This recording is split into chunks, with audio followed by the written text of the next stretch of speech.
Picture this: October 15th, 1832, the Central Rocky Mountains. And imagine you're Jeremiah Bear Claw Mackenzie, a 41-year-old mountain man who's been reading nature's moods for 23 years like other men read newspapers.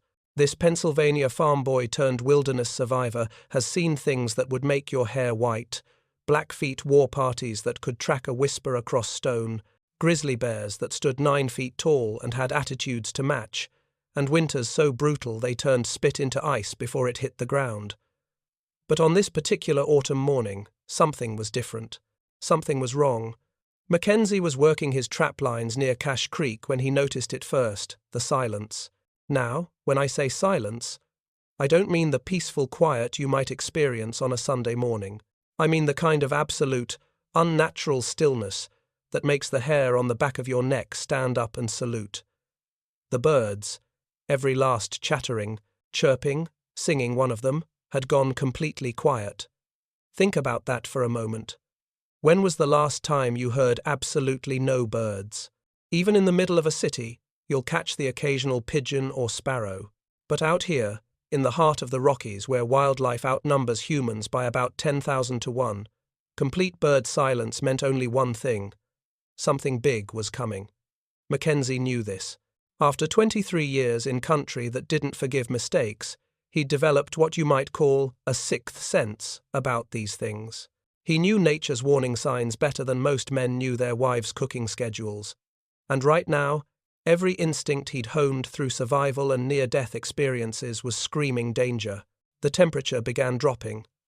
Not gradually, mind you, the way autumn afternoons usually cooled in the mountains. This was different. 20 degrees in the span of an hour.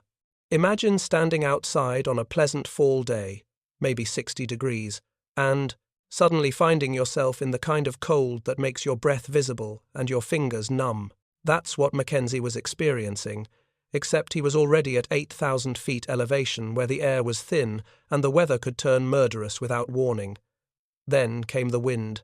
Now, mountain folk are used to wind.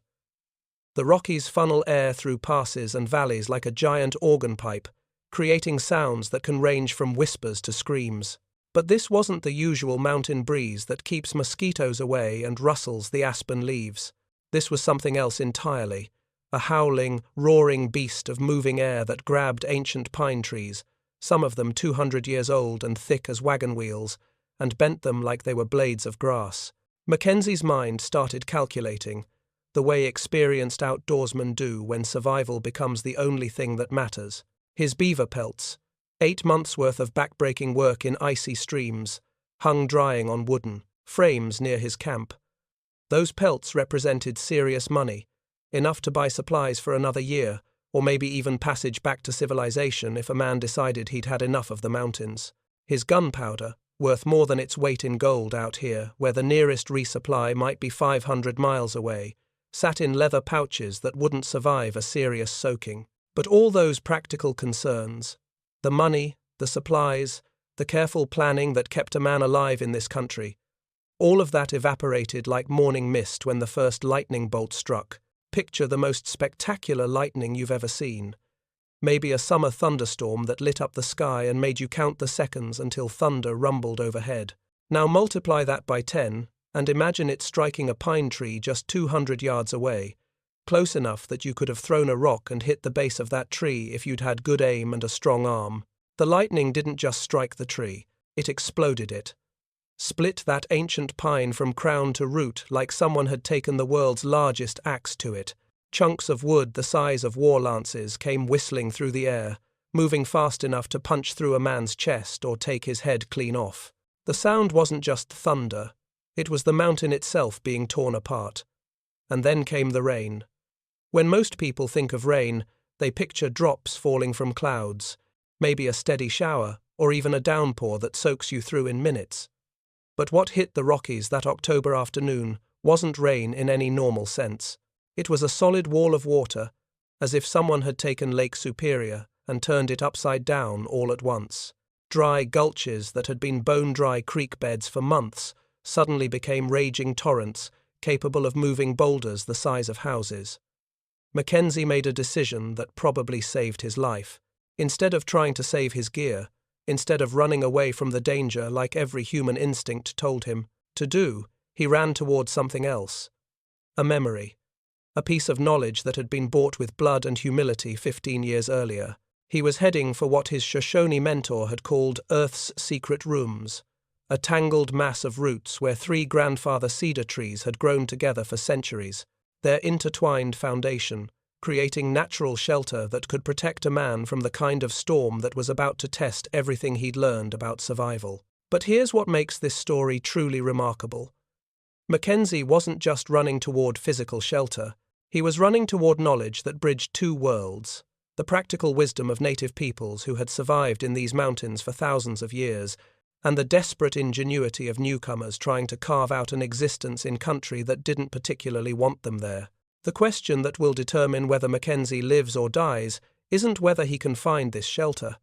It's whether the lessons taught by a Shoshone elder to a starving, frostbitten young trapper 15 years ago will prove strong enough to withstand the fury of a storm that's about to turn the entire landscape upside down. Because what's coming next isn't just weather. It's the kind of natural catastrophe that rewrites maps and creates legends. Now, to understand why Mackenzie was running toward a memory instead of away from danger, we need to go back 15 years. Back to 1817, when Jeremiah Mackenzie was a different man entirely, young, cocky, and absolutely convinced that Pennsylvania farming sense, combined with a strong back, was all the preparation a fellow needed for mountain life. Boy, was he wrong. Picture a 26-year-old Mackenzie, fresh from the civilized world where the biggest danger might be a ornery bull or a late frost. He'd heard the stories, sure, tales of fortunes made in beaver pelts, of vast wilderness where a man could make his own rules. What he hadn't counted on was just how quickly the mountains could humble someone who thought he knew what he was doing. That winter of 1817 nearly killed him, not dramatically, not in some heroic battle with a grizzly or a shootout with hostile warriors. No, Mackenzie was dying the slow, grinding death of a man who didn't understand the country he'd wandered into. Starvation and frostbite near the Yellowstone River, his supplies exhausted, his traps empty, his body consuming itself to stay alive. This is where our story takes a turn that highlights something fascinating about the American West, how survival often depended not on conquest, but on the generosity of people who had every reason to let newcomers die. Mackenzie was found by a Shoshone elder named Broken Wing. Now, think about this from Broken Wing's perspective for a moment. Here's a white trapper, part of a wave of newcomers who were systematically destroying the beaver populations that native peoples had managed sustainably for generations. These trappers were changing the entire ecosystem, altering stream flows, disrupting animal populations, and generally treating the land like a resource to be extracted rather than a home to be protected. Broken Wing could have walked past the dying young man, probably should have, given what white trappers were doing to native lands and ways of life. Instead, he made a decision that would ripple through history in ways he couldn't have imagined. He dragged Mackenzie to safety. But here's the remarkable part. The shelter that saved Mackenzie's life was so perfectly hidden that the young trapper had walked past it 3 times while gathering firewood. 3 times. He'd been stumbling around in the snow, desperate for any kind of protection from the elements, and he'd passed within yards of salvation without recognizing it. That's when Mackenzie got his first lesson in truly reading the landscape. What he'd taken for just another tangle of fallen trees and overgrown brush was actually a caver, sophisticated shelter system that had been developed over thousands of years of trial and error. The Shoshone hadn't just stumbled onto these techniques. They represented generations of accumulated wisdom about how to work with nature rather than against it. The earth keeps her children warm, Broken Wing told his unexpected patient, beginning an education that would transform Mackenzie from a struggling amateur into one of the most knowledgeable mountain men of his generation. But this wasn't just a crash course in wilderness survival. What Broken Wing shared was a complete reimagining of humanity's relationship with the natural world. Where Mackenzie had seen chaos and hostility, Broken Wing showed him patterns and opportunities. Where the young trapper had tried to impose his will on the landscape, the elder taught him to listen and adapt. The root shelter knowledge came with specific protocols that reveal just how sophisticated these techniques really were. You didn't just dig a hole and hope for the best. You learned to read root patterns like some men read books, understanding which trees grew deep anchors that could support overhead protection, and which spread shallow systems that would collapse under pressure. Cedar roots, Mackenzie learned, resisted rot even in the wettest conditions. Pine roots created natural drainage systems that could channel water away from living spaces. But cottonwood roots? Those were death traps in flood conditions, looking stable until the water rose and turned solid ground into quicksand. The construction process itself followed strict rules that had been tested over centuries. You offered tobacco to the tree spirits before cutting anything, not just superstition, but a way of forcing yourself to slow down and really examine what you were about to do. You cut specific branches in specific ways to avoid killing the host trees, because dead trees meant unstable shelters. And most importantly, you accepted the obligation to teach others. Knowledge hoarded is knowledge dead, Broken Wing warned. And this wasn't just philosophy. In country where the difference between life and death could come down to knowing which plants were edible or how to find water in a drought, sharing survival knowledge was literally a matter of preserving human life. Mackenzie proved to be an eager student, driven initially by the simple desire not to die, but increasingly by genuine respect for the sophistication of what he was learning. This wasn't primitive technology. It was environmental engineering that had been refined over millennia. He learned to identify the subtle signs that most people would never notice. How moss grew differently above good root caverns, creating slightly different color patterns that marked underground spaces. How certain bird species, the ones that nested only near stable root systems, could guide you to the best shelter sites. How morning mist lingered longer above the warmest underground spaces, creating a natural map of thermal advantages. Think about the patience this required. Mackenzie was learning to see the landscape the way a detective reads a crime scene, every detail meaningful, every pattern significant. A slightly different shade of green in the moss, the way snow melted in particular spots, which trees attracted which animals, and why that mattered for human survival. But perhaps the most important lesson was philosophical. Broken Wing taught Mackenzie that survival came not from conquering nature, but from learning to accept her gifts with gratitude and wisdom. The mountains weren't an enemy to be defeated. They were a teacher willing to share secrets with those humble enough to learn. By the time Mackenzie had recovered enough to leave Broken Wing's care, he was a different man. Still white, still a trapper, still part of the economic forces that were transforming the West. But now he carried knowledge that bridged worlds, techniques that represented thousands of years of accumulated wisdom about how humans could thrive in harsh environments. That knowledge was about to be tested in ways that even Broken Wing might not have imagined possible. Now we're back to October 15th, 1832, and Mackenzie is running through a landscape that's transforming into something from a nightmare. The storm has turned day into night, and he's got maybe 30 minutes before the flash flood, racing down from the high peaks, reaches his elevation. 30 minutes to put 15 years of hard-earned knowledge to the ultimate test. Picture Mackenzie's situation. He's moving through terrain that's becoming more dangerous by the second, carrying nothing but his knife, tomahawk, and the contents of his possibles bag, that essential kit every mountain man carried with the basics needed to stay alive. No time to gather materials, no opportunity for careful planning, just the immediate life-or-death application of techniques that had been passed down through generations of Shoshone wisdom. His hands found the knife and tomahawk, and these tools became extensions of his will as he began what can only be described as emergency engineering. But this wasn't random digging or panicked scratching at the earth. Every cut, every scrape, every handful of displaced soil followed principles that Broken Wing had drilled into him during that life-changing winter 15 years earlier. The first priority? Drainage. Mackenzie could hear the water coming, a deep rumble that started in his bones before reaching his ears. Flash floods in the Rockies don't announce themselves politely. They arrive like freight trains, carrying enough force to move boulders the size of houses and carve new canyons through solid rock. The shelter that would save his life had to channel that water away. not trap it. Working in near darkness, his bloody hands guided by memory and desperation, Mackenzie carved 3 separate drainage channels, each one angled precisely to carry water away from what would become his main chamber. Think about the skill required here, calculating water flow and pressure while lightning crashes around you and the temperature drops toward freezing. These weren't rough scratches in the dirt. They were engineered solutions based on hydrodynamic principles that most college students today would struggle to apply under ideal conditions. The root chamber itself needed minimal excavation, and this reveals the true genius of the shelter-finding techniques Broken Wing had taught him. Nature had done most of the work over centuries. 3 massive cedars, growing together for longer than European settlements had existed in North America, had created their own natural architecture.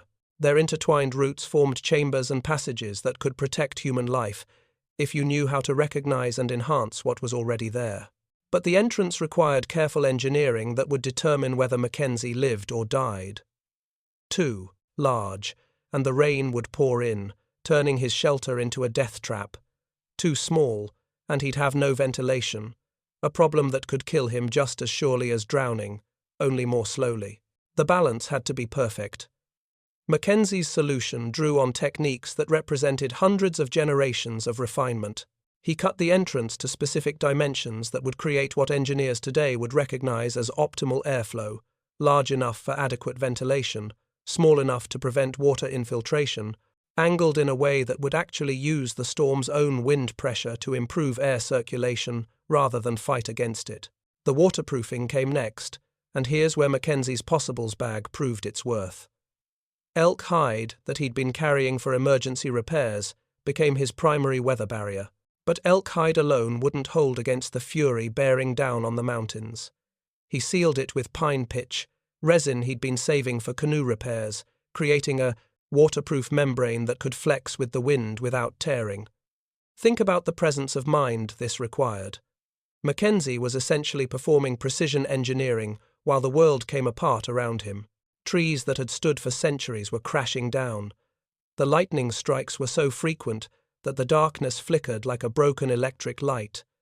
The wind was strong enough to knock a man off his feet, and in the middle of this chaos, he was applying techniques that required steady hands and careful measurement. Inside the chamber, Mackenzie discovered what Broken Wing had promised he would find in a well-chosen shelter site. Natural architecture that seemed almost designed for human habitation. Root loops created shelving where a man could store essential supplies off the ground. Converging root systems formed a slightly elevated platform that would serve as a sleeping area, keeping him above any water that might seep in despite his drainage efforts. Most crucially, he found tiny gaps between the roots that would allow air circulation while keeping rain out. These weren't accidents of growth. They were the result of how these particular tree species had evolved to survive in harsh mountain conditions. The same adaptations that kept the trees alive through centuries of storms would now keep Mackenzie alive through the worst weather of his lifetime. As he sealed himself inside, using mud and pine needles to create natural filters that would keep soil from washing into his shelter, the full force of the storm finally struck. What happened next defies easy description. Trees that had weathered 500 winters, giants that had stood when the only humans in North America were the ancestors of people like Broken Wing, went down like matchsticks. Boulders, the size of covered wagons, rolled past his shelter like marbles, moved by floodwaters that carved new landscapes in minutes. The sound wasn't thunder anymore. It was the mountain itself screaming as geological forces that usually worked over millennia compressed into hours. But inside his root shelter, sealed away from the fury above, Mackenzie found something that might seem impossible under the circumstances. Peace. Not the peace of resignation or defeat, but the profound calm that comes from perfect preparation meeting ultimate challenge. The massive cedar roots above him had weathered 500 storms. They had been tested by floods, lightning, blizzards, and droughts that would have destroyed lesser trees. They would weather this storm too. And so would he. The engineering was holding. The drainage channels were working. The ventilation system was providing fresh air without letting in water. Everything that Broken Wing had taught him, every technique refined over generations of Shoshone survival wisdom, was proving equal to nature's ultimate test. Mackenzie was about to survive something that would kill 11 of the 17 trappers working that section of the Rockies. But more than that, he was about to prove that knowledge shared between cultures, wisdom passed from teacher to student across racial and cultural boundaries, could literally mean the difference between life and death. The storm would rage for 3 more days. When it finally passed, Mackenzie would emerge into a world transformed, carrying a story that would change how people thought about wilderness survival forever. 3 days later, Mackenzie emerged from his root shelter into a world that looked like it had been redesigned by a madman with unlimited power and absolutely no regard for human convenience. Picture this. Cache Creek, which had been a modest mountain stream that a man could step across on a good day, had carved itself a new canyon 30 feet deep. The gentle slope where Mackenzie had set his beaver traps was now a raw gash in the earth, as if some giant had taken a knife to the mountainside and decided to practice surgery. Ancient forests that had stood since before Europeans knew North America existed lay flattened like harvested wheat, their massive trunks scattered across the landscape like a child's abandoned toys. The scale of destruction was almost incomprehensible. This wasn't just bad weather, this was geological reformation happening in real time. Landmarks that trappers had used for navigation for decades had simply vanished. New lakes had appeared where none had existed before. Entire mountainsides had shed their faces like snakes shedding skin. Of the 17 trappers who had been working that section of the Rockies when the storm hit, 11 never made it back to Fort Laramie. Think about those numbers for a moment. 11 experienced mountain men, not greenhorn tenderfeet fresh from civilization, but seasoned professionals who knew the country and understood its dangers, wiped out by a single storm. These were men who had survived everything the wilderness could throw at them. Blackfeet, war parties, grizzly attacks, winters that froze the mercury in thermometers solid. But Mackenzie walked out alive, carrying not just his life, but a story that would fundamentally change how people approached wilderness survival. At the Winter Rendezvous of 1833, Mackenzie's account sparked what can only be described as a revolution in mountain craft. Now, understand what these rendezvous gatherings were like. Picture several hundred of the toughest, most self-reliant men on the continent gathering in some remote valley to trade pelts, buy supplies, and share the kind of stories that would make your hair stand on end. These weren't people easily impressed by tall tales or miraculous escapes, but when Mackenzie described his root shelter survival, the reaction was immediate and intense. Skeptics challenged his story until he offered to demonstrate the shelter-finding techniques. Within an hour's walk of the rendezvous camp, he located 3 potential shelter sites, explaining the subtle signs that marked each: location, the moss patterns, the root configurations, the drainage characteristics that would determine whether a site meant salvation or death. Thomas, broken nose, Fitzgerald was there. This was a man who had survived being mauled by a grizzly bear, who had walked 300 miles through hostile territory with infected wounds that should have killed him, who was already becoming the stuff of legend among people who didn't impress easily. Fitzgerald examined Mackenzie's shelter sites, tested the construction techniques, and declared it the most valuable learning since discovering beaver sign. That endorsement carried weight. Within 5 years, root shelter knowledge had spread throughout the entire trapping network like wildfire through dry grass. Jim Bridger, the legendary guide who would later help map the routes that wagon trains would follow to Oregon and California, incorporated these techniques into his standard services. Kit Carson, who would become famous as a military scout and Indian fighter, taught root shelter construction to army units operating in hostile territory. The documented saves started piling up. The blizzard of 1841, which killed dozens of travelers caught in the open, claimed no lives among the trappers and guides who had learned Mackenzie's techniques. The flash floods of 1845, which reshaped river valleys throughout the Colorado Territory, left experienced mountain men dry and safe in shelters they had learned to recognize and construct. But here's where the story takes an interesting cultural turn. Native tribes, initially resentful that their sacred survival knowledge was being shared with outsiders, eventually came to see Mackenzie's teaching as a form of unexpected justice. Their wisdom was keeping alive the very people who represented the greatest threat to their traditional way of life. Every trapper who survived because of Shoshone shelter techniques owed a debt of gratitude that complicated the saturations, simple narratives of conquest and displacement that usually characterized interactions between native peoples and European settlers. Think about the psychological impact of this. Imagine you're a Crow warrior or a Blackfeet hunter, and you discover that the white trappers who are disrupting your hunting grounds have survived deadly storms using techniques your grandfathers developed. It creates a complex web of cultural obligation that goes far beyond simple economic or military relationships.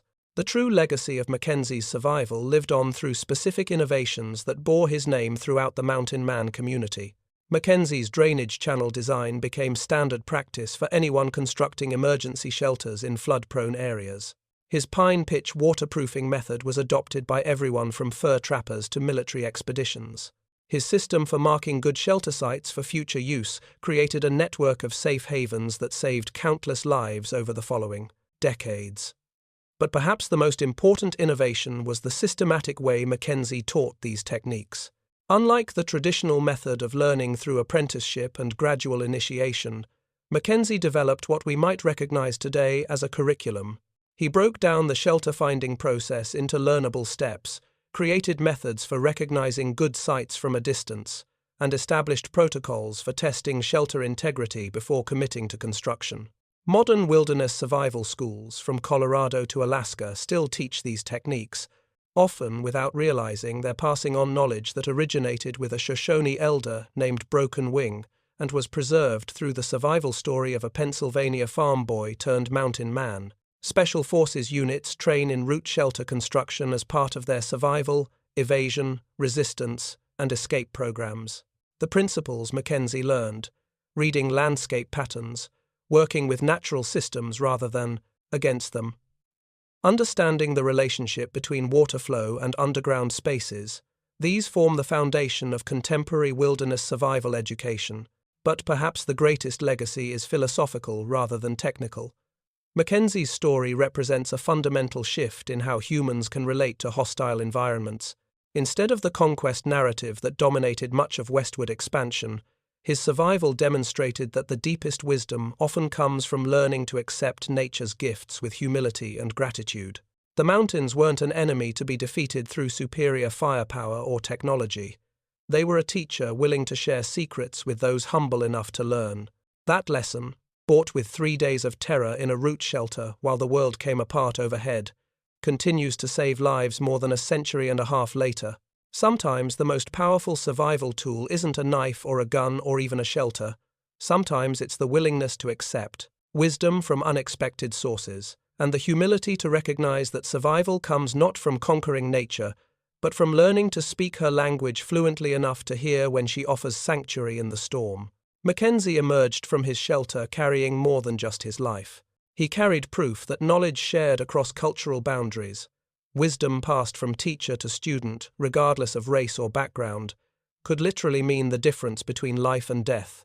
In a time when the American West was being shaped by conflict and displacement, his story offered a different model, one based on respect, learning, and the recognition that survival wisdom belongs to all humanity.